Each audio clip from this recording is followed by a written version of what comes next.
Nothing's better than H2O. Overrated.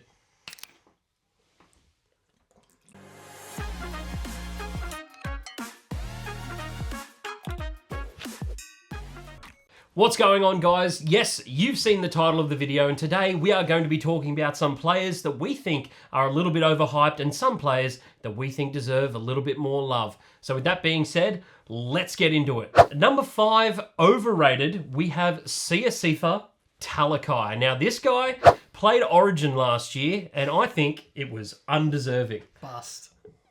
Yeah, I just think he's one of those guys who turns it up against the teams that, you know, at the bottom of the ladder. He really torched the Tigers last year. Oh, he really torched Manly. Yeah, let's look out for CSE for Talakai. I remember the Supercoach chat was all about this getting on this hype train, the Talakai train, and everyone was jumping up. Everyone was jumping on him, and then he just went... Yeah, and then played Origin and completely ruined it for everyone. Anyway, moving on. At number 5, underrated, we've gone for Herbie Farnworth. Ooh. Now, Herbie Farnworth is a guy who's pretty good looking, but that's not why I underrate him. I think Herbie is one of those guys who isn't talked about as one of the elite centres in the game, but I think in the last year he's proven that he can play at that really high level. He's got the same game style as Katoni Staggs. I just think it's a little bit different. He's got a bit more height on him, and a little bit more agility about his run, but he's able to fend off tackles. He's able to step around them. It's playing the same way. It's just, I think they're two opposites, but the same person. Yet I feel like I see him not getting as much love as a guy like Katoni Staggs. You know, Katoni Staggs is such a big name, and you know it's one of those things where I think Herbie Farnworth kind of slips under the radar a little bit, and I think he's going to be a very good signing for the Dolphins next year. So, you know, keep your eyes peeled on Herbie Farnworth. He could rise pretty high on these centre listings in the coming months. At number 4, overrated, we've got Josh Hodgson from the Parramatta Eels. Now, I know Longy's going to be pretty upset about this one, but I've got to call you out, mate. You were wrong about Josh Hodgson. I think it's been a little bit of an overrating from just Parramatta, to be honest. I think a lot of people around the league were saying that he was going to be what he is, and that is a guy who basically hasn't played NRL for 3 years. I mean, any buy after an ACL injury is questionable, but a hooker who is doing a lot of running, a lot of tackling, older hooker too. Josh Hodgson, really? He's 33. Yeah. So, yeah. I think it was a weird buy, and he's just not living up to it. It totally baffles me. And what I find super interesting is that Brad Arthur came out during the week and said that the strongest part about his game is his defence. You watch the games and you watch Josh Hodgson, he's missing a fair few tackles in those games, and all I hear is complaints from Parramatta fans about him. There was a lot of hype going into 2023 about Josh Hodgson, but unfortunately he is overrated for me at this point in time. Number 4, underrated, I've gone for Teague Wilton, who plays for the Sharks. Now, funnily enough, plays inside of CSE for Talakai, but doesn't really get the kind of accolades that I feel like he deserves. I feel like he's been coming for that Wade Graham spot for years, and he's finally made it his own. I feel like he's just super quiet, slipping under the radar in every single game, but just taking those big hit-ups, making big meters. He's doing the job every single week. Dominant. He's one of those guys who I see a bit like a Nat Butcher. A guy can come in, do a job, and he's been doing it for the last couple of years, coming off the bench. Whereas, you know, Nat Butcher's kind of had a similar situation where he's had Angus Crichton, Satili Tupanua starting. Now Nat Butcher's starting in that role and doing a very good job for the Roosters. And Teague Wilton has just come in and made that position his own. I can remember last year against Parramatta Eels, he scored a try to win the game, coming off the bench as well. So that's something for Teague Wilton to, you know, work on and work forward for, because he's one of those guys who I can only see getting better at this point in time, and that's why I've gone for him as an underrated player. Number 3, overrated player, Victor Radley, the Inflictor. He has been, just a bit disappointing in the lead up to this year, and I think it all kind of culminated with, you know, him being sin-binned again and again, and it just keeps happening. And right now, I'm not seeing enough consistent football from Victor Radley to be able to justify the hype that comes with his name. It's hard to watch when half the time he's just not even on the field. Just from being in the bin. I think his aggression is really good to see in footy. I think he's making big hits, big shoulder charges, if you will, most of the time.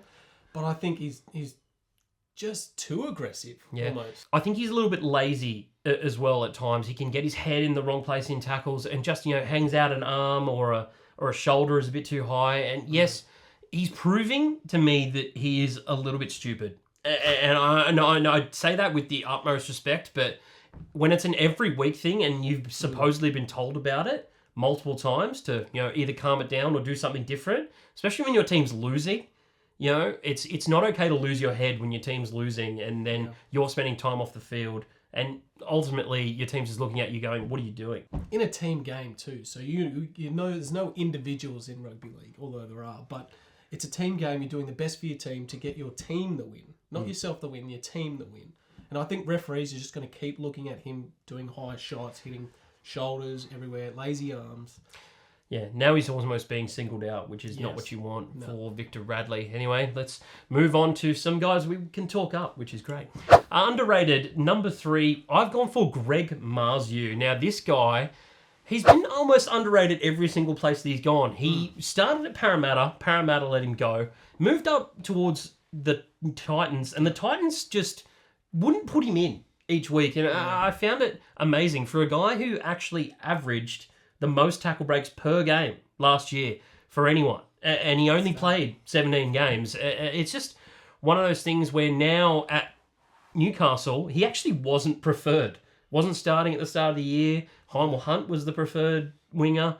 They also had Dom Young on the other side. And now with Greg Marzu coming in, he's earned that spot. Because he is a good player. He breaks tackles. No one can bring him down. The bodybuilder, they call him. Yeah. Starting to get a little bit of a fan base, but I think he needs more. Reminds me of a big Manu Vatabai. Yeah. Just that bump. He's got that bump. Yeah. He's got that good size on him.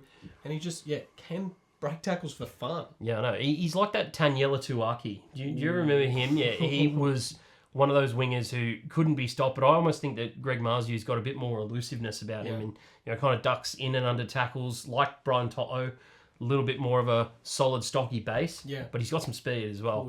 Next up at number 2, overrated, we've gone for Liam Martin. Well, I've gone for Liam Martin and Nathan has not. Now, before Nathan gets a little bit too cross with me, I've gone through a little bit of a stat recall. Now, Liam Martin, I don't see him being the kind of player that should be playing Origin each and every week or should be playing for Australia.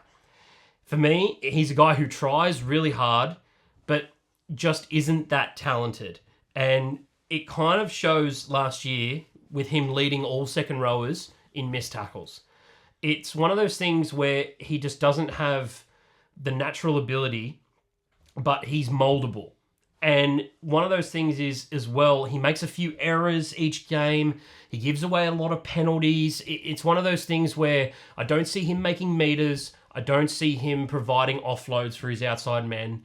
And it's one of those things where all he has to do at Penrith is hit the hole and do his job. And that, for me, is not good enough to be playing for the Blues or Australia. Well, I think you just said it there. Like, playing for Australia, pretty high tier. Playing for the Blues, high tier again. I think you can't be playing for those teams if you're not a great player. No, you can when you're the Blues selectors. Oh. It's dreadful.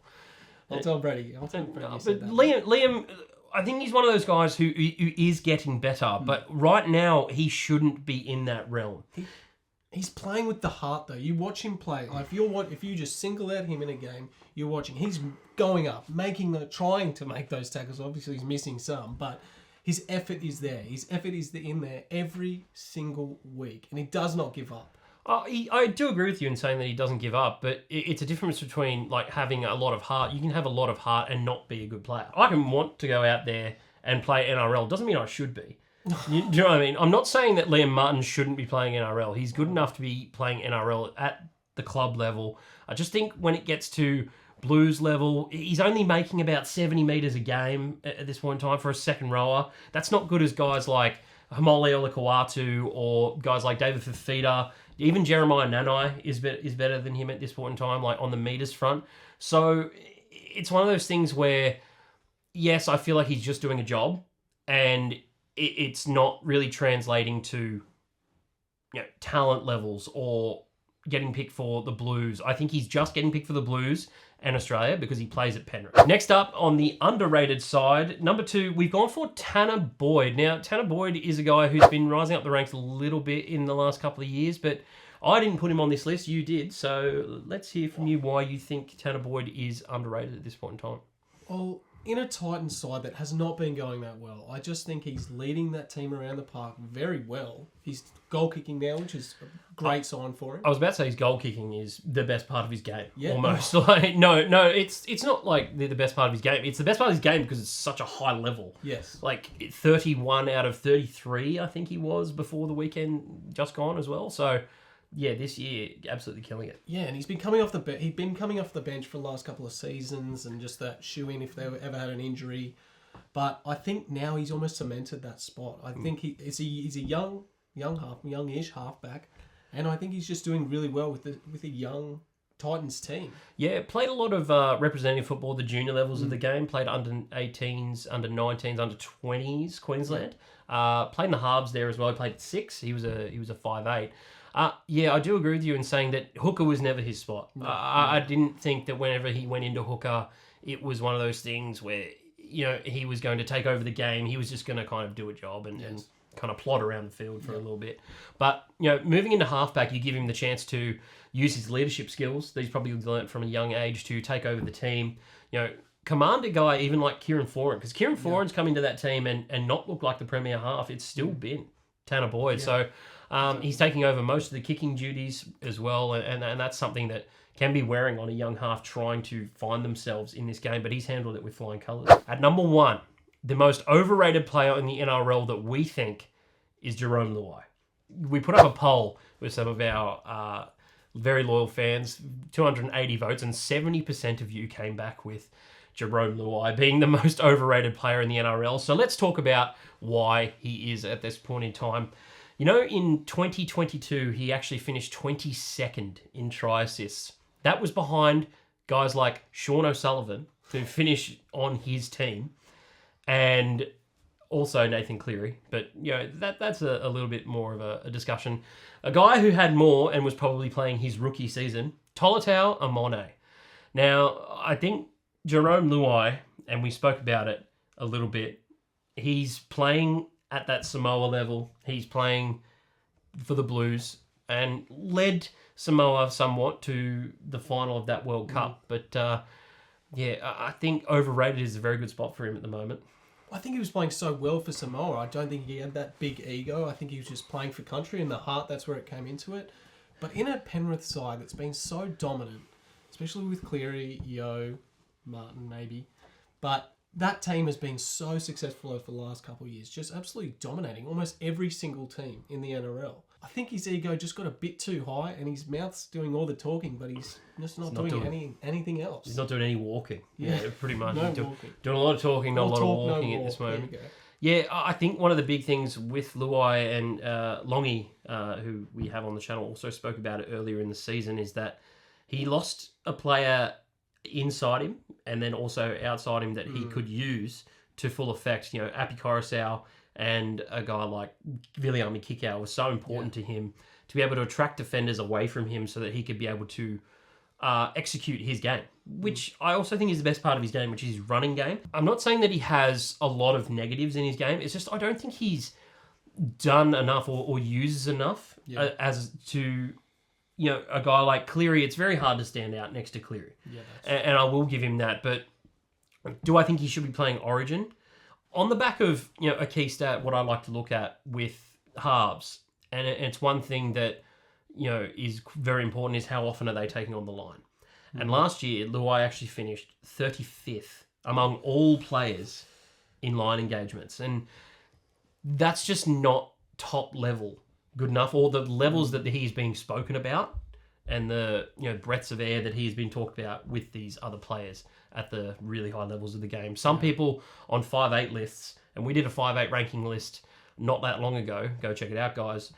A lot of people are having him almost second or even first above guys like Munster on 5'8" ranking lists, which is unheard of. Yeah. So I think with Luai, yes, he's a bit overrated at the moment. Needs to calm down a bit. Yeah. From Nathan is that I guess that he needs to start doing a bit more walking than some talking and try to figure out what the best part of his game is, which I think is his running game. Now, last up, guys, on the underrated side of the draw, we have number 1, Mark Nichols. And I'm glad Mark Nichols got here. It's a shame that Mark Nichols isn't here. I mean, Longy.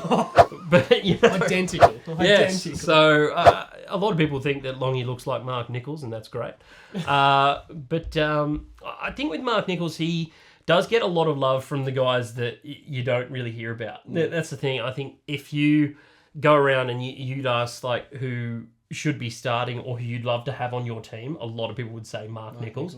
Because he's one of those guys who comes off the bench, does his job, and it's a wonder that he's playing for a guy like Wayne Bennett, because Wayne Bennett loves those kinds of guys. Yeah. I think with Mark, he's just one of the guys who's a great team man, comes off the bench, does his job, and, he might get a meat pie or two. Going back to the Brisbane Dolphins game, Battle of Suncorp. Cobbo reaching out to score a try, pretty much stationary, jumping over, and Mark Nichols reaching out and stopping that try. Pure heart. That's not skill. That's just pure heart trying to stop that try, and he did it. I think team man through and through. I think he's doing so well at the Dolphins. I think he'll be a Finn for life, I reckon. Yeah, it's one of those things where you'd not blink twice. They gave him the captaincy, eh? I think with guys like, Jared Wallace being there, another good team guy, Jesse Bromwich, I think we almost had to go with an underrated Dolphins player for probably the most underrated team coming into this year, the Dolphins. So, with Mark Nichols, I'm very happy with that being number 1. But guys, let us know who you think is overrated or underrated, and we'll catch you on the next one.